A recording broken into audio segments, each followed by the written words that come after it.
Welcome to The Explainer. Today, we are taking on a massive, frankly intimidating, but absolutely incredible piece of human history. We're going to visually break down the Mahabharata. If you are a focused learner looking to really grasp the scale, the structure, and the deep philosophical core of this ancient masterpiece without getting lost in the weeds, well, you are in exactly the right place. We're going to decode the genesis of this epic, using the source text itself to guide us from the literal creation of the cosmos all the way down to the heartbreaking grief of a single king. Okay, let's dive straight into this. We've got a 6-part journey today. First up, the cosmic seed. Second, writing the epic. Third, the tree of history. Fourth, the king's lament. Fifth, the power of time. And finally, heavier than the Vedas. Kicking things off with Section 1. The cosmic seed, the genesis of the universe. Picture this. We open in the ancient Nimesha forest, where a storyteller named Sauti arrives at a 12-year sacrifice. Now, when they ask him for stories, he doesn't just launch into a human conflict. No, he rewinds all the way back to the dawn of existence itself. Before anything was here, there was this primal cause known as the Mahadevya. It's described as this mighty egg, the single, inexhaustible seed of all created beings. From this one subtle seed, the creator Brahma emerges, and then the heavens, the earth, the whole shebang. The text really wants us to understand from the jump that the story we're about to dive into is completely woven into the fabric of the cosmos itself.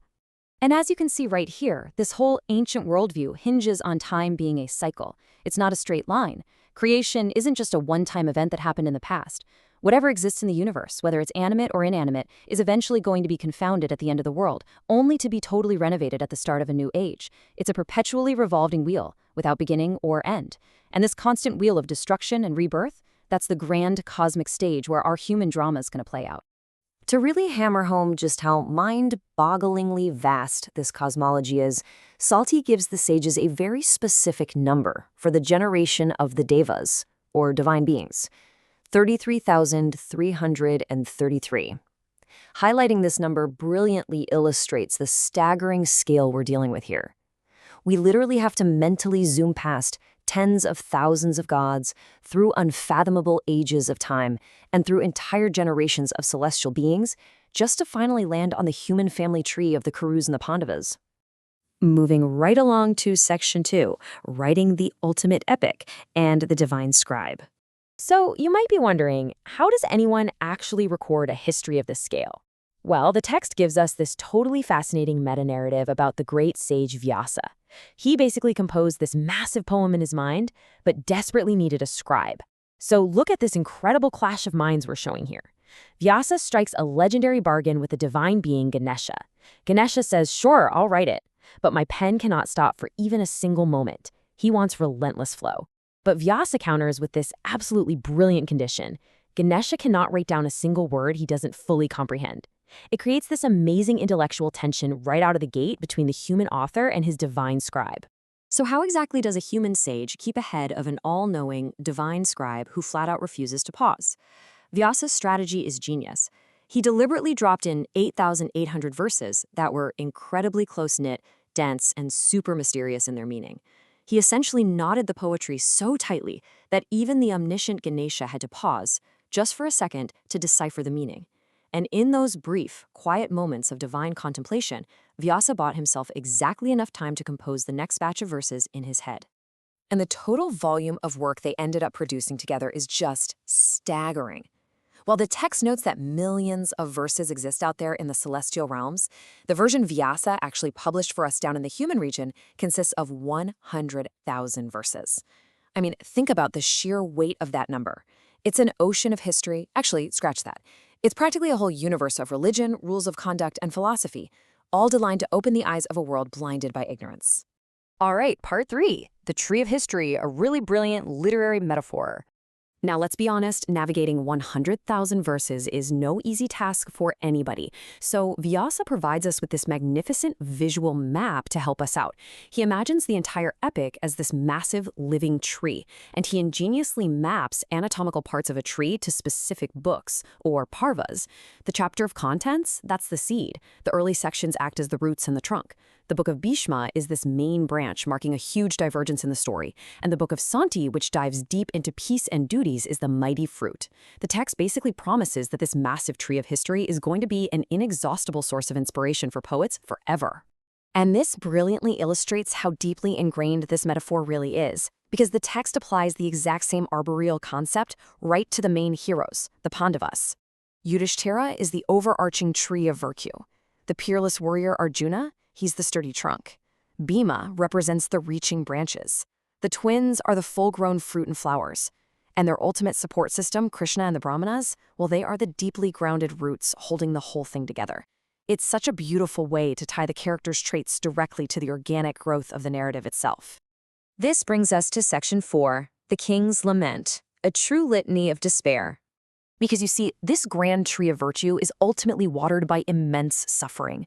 We're zooming way in now, down from the grand cosmic scale straight into the deeply personal, agonizing grief of the blind king Dhritarashtra, who leads the opposing side, the Kauravas. Notice this haunting, repeating refrain on the screen. It's an anaphora. Over and over, he recounts past events to his advisor Sanjaya, starting every single memory with, "When I heard," and ending every single time with the crushing realization, "Then, O Sanjaya, I had no hope of success." He repeats this dozens of times. It creates this agonizing rhythm of absolute despair, totally laying bare the psychological torment of a father who is forced to watch his ambitious, envious sons march inevitably toward their doom. If we actually map out the King's Lament on a timeline, you can literally track his obsessive focus on his own family's ruin. He traces it all the way back to when Arjuna won his bride at the Swayamvara years ago.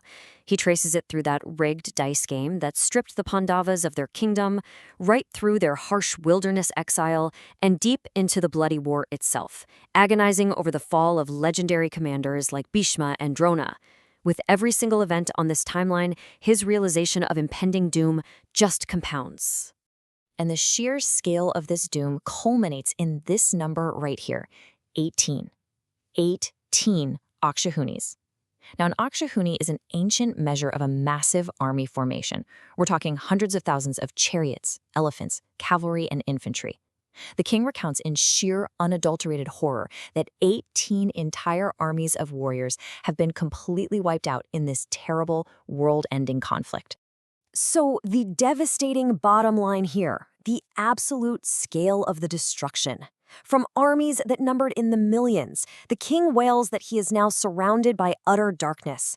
Look at this. The war has left only 10 warriors alive. Just 10. 3 on his side and the 7 on the Pandava side. Completely deprived of his children, his kingdom reduced to ashes, this broken king tells Sanjaya he just wants to end his own life right then and there. He sees absolutely no advantage in living anymore. Which naturally leads us into Section 5, the power of time and Sanjaya's consolation. Now, faced with a king who basically wants to end it all, his advisor Sanjaya steps in. But he doesn't just offer hollow platitudes or pat him on the back.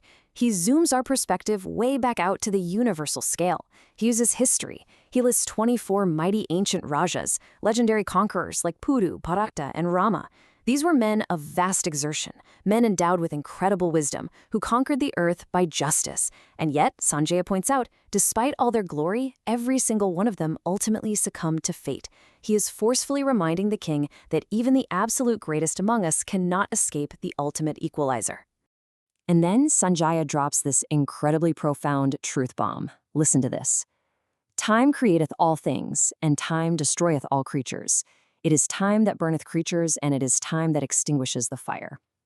Time alone is awake when all things are asleep. Indeed, time is incapable of being overcome. The text here is elevating time itself to an active, completely unstoppable force. Existence, non-existence, pleasure, pain, they all have time for their root. It's this powerful, sobering reminder to the king not to throw away his reason grieving over what is, at the end of the day, simply the inevitable turning of that cosmic wheel we looked at back at the very beginning. And finally, we arrive at Section 6, heavier than the Vedas, the ultimate weighing. Having explored the cosmos, this deep human grief, and the awesome power of time, the source text actually tells us exactly how we should value this epic. It describes this moment in former days, where the celestial beings assembled to literally weigh the world's most sacred texts on a cosmic balance scale.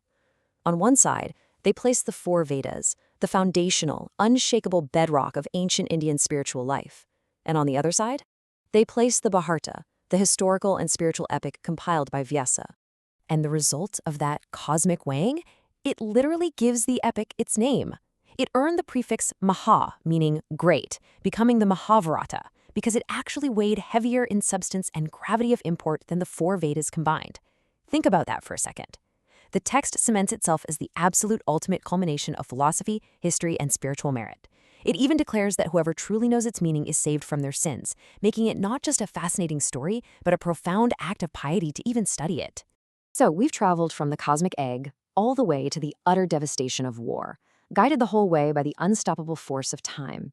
And so, drawing directly from the deep wisdom of this incredible source text, I want to leave you with this final thought. If time truly creates and destroys all things, and if even the greatest kings inevitably succumb to its turning, how will you choose to navigate your own wheel of existence? Thank you so much for joining me on this explainer.